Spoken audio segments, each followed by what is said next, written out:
Single window system మన ఆంధ్ర రాష్ట్రం అంతా కూడా పబ్లిక్ కన్వీనియన్స్గా ఉండేందుకోసం అందరి దగ్గరికి తిరిగే పని లేకుండా ఆన్లైన్లో ఎవరు ఎక్కడ విగ్రహం పెడుతున్నారు, ఎన్ని రోజులు పెడుతున్నారు, దాని హైట్ ఎంత, ఎప్పుడు నిమజ్జనం ఎప్పుడు అన్న కార్యక్రమాలు అవన్నీ కూడా దాంట్లో కాలమ్స్ ఉంటాయి. అవి ఫిల్ చేస్తే మా దగ్గరికి ఆన్లైన్లో వస్తుంది. దానికి పర్మిషన్స్ అన్నీ వచ్చేస్తాయి. సో దానికోసం అందరి దగ్గర తిరగాల్సిన అవసరం లేదు. దయచేసి అవంతా కూడా ఒకసారి ఆన్లైన్ చెక్ చేసుకొని వినాయక చవితి పండుగ సందర్భంగా అవన్నీ ఇన్ఫర్మేషన్ మీకు కావాలని అందరినీ చెప్తున్నాం. ఇప్పటికీ మన వాళ్ళు చాలా కొన్ని విగ్రహాల గురించి నియర్లీ ఒక 200 విగ్రహాలు కూడా ఇంకా మనకు వచ్చిన దాఖలాలు కనిపించలేదు ఆన్లైన్లో. ఇవన్నీ వస్తే మా ఇన్స్పెక్టర్స్, ఎస్ఐస్ ఎక్కడైతే అవసరం ఉందో వాళ్ళంతా ఒకసారి స్పాట్ కూడా చూసి విజిట్ చేసి పర్మిషన్స్ ఇస్తారు. అట్లాగే నిమజ్జనం కూడా ఎక్కడ ఏంటి అన్న దాని విషయంగా నేను ఆర్డీఓ గారు నిన్నటి రోజు మొత్తం తిరగడం జరిగింది ఊళ్ళో.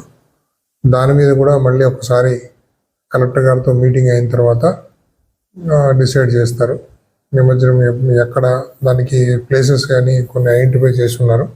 సో వాటి గురించి ఒక క్లారిటీ తర్వాత వస్తుంది. వినాయకుడి విగ్రహము, పూజ ఇవన్నీ సాంప్రదాయబద్ధంగా ఉంటే మనం కూడా వెళ్ళినప్పుడు అక్కడ చూడడానికి గౌరవంగా ఉంటుంది.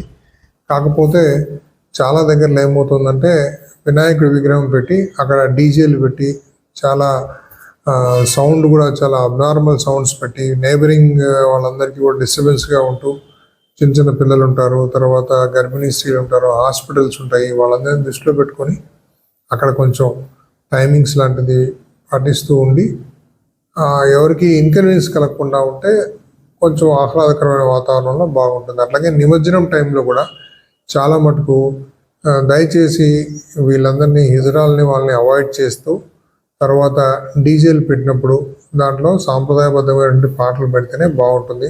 ఏవి పెడితే ఆ పాటలు పెట్టి ఓ పక్క వినాయకుడు ముందర అంటావా మామ అంటావా అంటే అది చాలా ఎబ్బెట్టుగా ఉంటుంది. సో దయచేసి నిర్వాహకులు ఎవరైనా కానీ అవన్నీ కొంచెం గమనిస్తూ ఆ పాటలు ఏ సందర్భంలో ఏ పాటలు వాడాలన్నది కొంచెం దాని మీద దృష్టి పెడితే బాగుంటుందని నా అభిప్రాయం. ఒక షామియానా వేసి పండాలు వేసి వినాయకుడి విగ్రహం పెడుతున్నారు. అక్కడ కంపల్సరీగా అంటే విధిగా ఒక మనిషి అక్కడ ఉండేటట్టుగా చూసుకోవాలి. అంతేగాని అక్కడ పెట్టేశామని దాన్ని ఊరికే వదిలేయకండి. సో అక్కడ హుండీ ఉంటుంది, తర్వాత పూజా ద్రవ్యాలు కానీ మిగతా అన్ని సామాగ్రి అన్నీ ఉంటాయి. వాటన్నింటినీ చూస్తూ కంపల్సరీగా ఒక వ్యక్తి అంటూ ఉండాలా. ఉంటే మీకు మంచిది. తర్వాత అనవసరంగా ఏదో జరిగిపోయిందని అందరికీ ఒక లేనిపోని టెన్షన్ ఒకటి ప్రివేల్ అవుతుంది. సో అలాంటివి అవాయిడ్ చేయడానికి సో విగ్రహం దగ్గర ఎవరు ఉంటున్నారు అనేది మాకు కంపల్సరీగా ఇంటిమేట్ చేయాలా. అలా ఉన్నప్పుడే ఈ పర్మిషన్స్ అన్నీ కూడా వస్తాయి. దయచేసి అది కూడా గమనించాలి నిర్వాహకులు.